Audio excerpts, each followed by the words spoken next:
Wesh, JoJo's Bizarre Adventure date de 1986, Dragon Ball de 84 et Naruto de 99. JoJo c'est pas un nouveau manga qui a un peu de buzz et on se demande s'il va réussir à perdurer.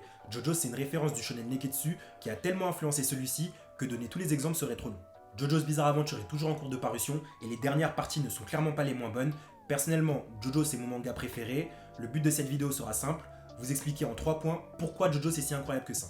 Je vais énoncer des faits afin que vous puissiez avoir une bonne approche du manga. Ensuite, je vais décrire les combats dans JoJo. Enfin, on va analyser la façon dont les récits sont construits. Pour ceux qui ne connaissent pas du tout, JoJo's Bizarre Adventure est un manga de Hirohiko Araki en plusieurs parties. La 8ème s'est finie récemment et la 9ème a été annoncée.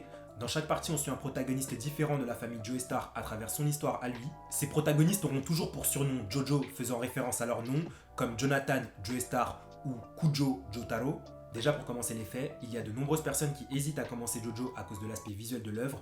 Moi-même j'étais réticent au début, mais en soi, le style graphique de JoJo's évolue tellement que dire je n'aime pas le style de JoJo's, ça n'a pas vraiment de sens vu que visuellement, la partie 1 et la partie 8 n'ont rien à voir. En musique par exemple, il arrive souvent que des albums avec de nouvelles sonorités demandent plusieurs écoutes pour être appréciés. Il y a des mangas ou des animés avec des aspects graphiques particuliers au premier abord, comme JoJo, mais au final, on se retrouve à kiffer ces visuels originaux qui donnent de la personnalité à ses œuvres. Grâce à ça, lorsqu'on les suit, on vit une véritable expérience. Un conseil, ne bloquez pas à cause de l'aspect visuel d'un manga ou d'un animé. Souvent, ces graphismes particuliers ne sont pas une faiblesse, mais une force. Certaines personnes vous diront que JoJo ça commence à devenir bien à partir de la partie 3. Je ne suis absolument pas d'accord avec eux. Personnellement, j'ai kiffé dès l'épisode 1. C'est juste que la partie 1, elle date un peu, du coup, elle a peut-être mal vieilli d'après moi. Là où les parties 3 et 5 par exemple, c'est plus facile de rentrer dans le délire. Pourquoi j'emploie l'expression rentrer dans le délire? Parce que tout comme en musique, certaines personnes vont directement capter le délire, d'autres vont devoir plus persévérer afin d'accrocher. Je vous demande pas de regarder 15 fois JoJo, juste ne vous contentez pas de regarder la première partie, puis de dire c'est nul. Non, JoJo c'est une œuvre qui demande de comprendre le délire. Maintenant on va faire un petit jeu, je vais vous dire le nom d'un manga, puis je vais faire le profil des fans de cette œuvre. Dragon Ball, des personnes qui ont vu peu d'animés et pour qui Dragon Ball c'est quasiment tout ce qu'elles connaissent, sinon il y a les anciens, l'époque de nos grands frères, ceux qui regardaient Dragon Ball à l'époque. Death Note, des personnes qui sont pas fans de fou d'animés de combat, voire pire, des gens qui sont pas du tout fans d'animé. Juste Death Note c'est une exception. JoJo's Bizarre Adventure, des personnes qui sont relous à tout le temps te parler de JoJo, mais ce sont de vrais fans de manga. Quand ils te parlent de manga, ils savent de quoi ils parlent. C'était un jeu, pas des règles absolues. Mais pourquoi je vous dis ça? Parce que déjà, le fan relou qui parle tout le temps de JoJo, c'est moi. Ensuite, une personne qui a vu 5 animés et une personne qui en a vu 100 ne peuvent pas avoir les mêmes perceptions. Et heureusement, t'imagines, moi je suis fan d'animé depuis toujours, j'écris une page dédiée au manga, et genre, il y a une personne qui a vu Naruto, Shingeki et Death Note, elle peut faire les mêmes analyses que moi. Mais non wesh, c'est pas comme ça la vie. Je ne dis pas qu'il faut avoir lu 100 mangas pour apprécier JoJo. Moi-même je connais une personne qui a regardé JoJo par curiosité, c'était son 6ème animé, et elle est directement rentrée dans le délire.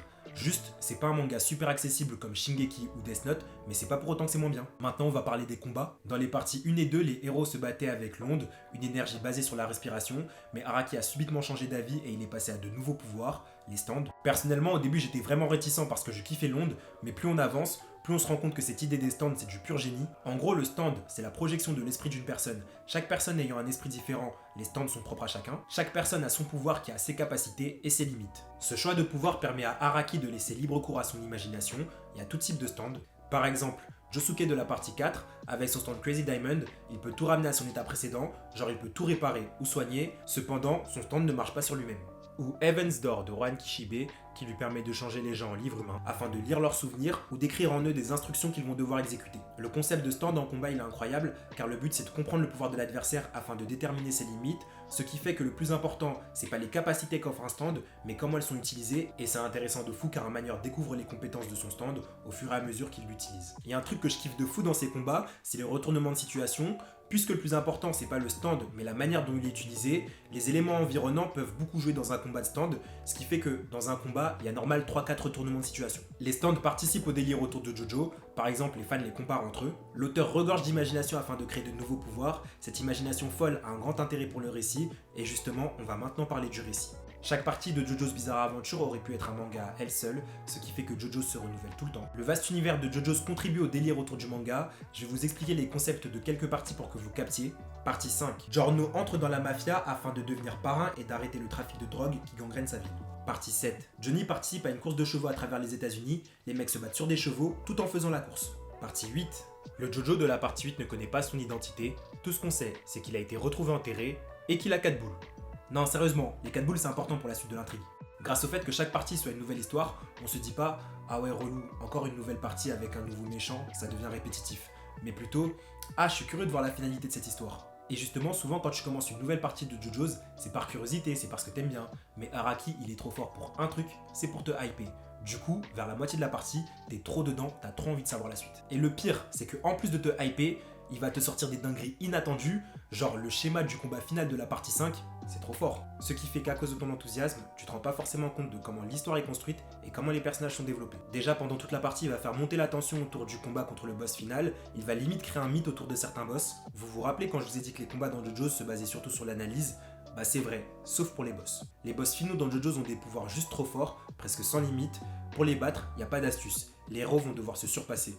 Et c'est stylé car ça s'emboîte bien avec la façon dont les JoJo's sont pensés. Dans JoJo's, on a un tas de personnages attachants, mais à l'exception de Joseph, je trouve que les JoJo's sont peu attachants. Ces personnages n'ont pas pour but d'être attachants ou que l'on s'identifie à eux. Ce sont des protagonistes héroïques qui ont une destinée à accomplir. L'auteur ne veut pas que l'on ait de la pitié pour les JoJo, il veut que l'on ait de l'admiration pour eux. Et Jotaro représente parfaitement cette idée. Araki se soucie beaucoup des détails et est très fort en développement de personnages. Déjà dans JoJo's, même les personnages que l'on va voir pendant un épisode ont des chara-design travaillés, une histoire, une personnalité, voire même des tocs. D'un côté, Araki est très subtil dans son développement des personnages, de l'autre, lorsqu'on regarde JoJo's, on est dans un engouement grave intense, ces deux éléments font qu'on se rend même pas compte qu'on commence à apprécier un personnage. Genre, après mon premier visionnage de la partie 5, j'étais incapable de dire à quel moment et pourquoi j'ai apprécié Bucciarati. Mais comme toute œuvre, JoJo's Bizarre Adventure a ses défauts, et l'un des plus gros problèmes de JoJo's provient de l'une de ses forces, l'imagination folle de l'auteur. À cause de ça, il s'éparpille.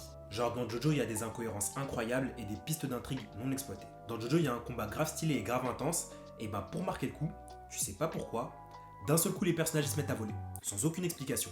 Et le pire, c'est que le fait qu'ils volent n'a aucune valeur ajoutée, hein. Ils auraient pu faire exactement le même combat au sol. C'est juste que Araki voulait que ça soit grandiose, il fallait qu'ils volent, c'est tout.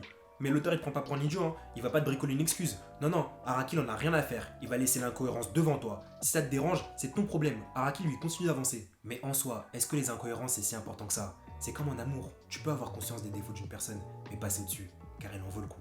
Ces incohérences participent au délire autour de JoJo's, les fans en rigolent pas mal. Le point le plus important c'est que si vous avez vu pas mal de shonen neketsu, mais que vous en avez marre de voir la même chose, JoJo's c'est ce qu'il vous faut car c'est réellement original.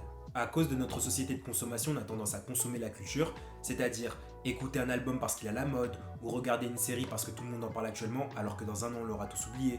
Mais les meilleures créations culturelles sont celles qui sont intemporelles, et JoJo's correspond à ça. Je trouve ça incroyable que JoJo's ait commencé en 1986 et qu'aujourd'hui ce soit un manga populaire, alors qu'avant la sortie de l'anime en 2012, c'était pas très connu en dehors du Japon. Moi-même j'ai découvert grâce à l'anime. De plus, j'ai plusieurs fois recommencé plusieurs parties de JoJo's, et plus je les recommence, plus je les aime, car j'ai plus de recul.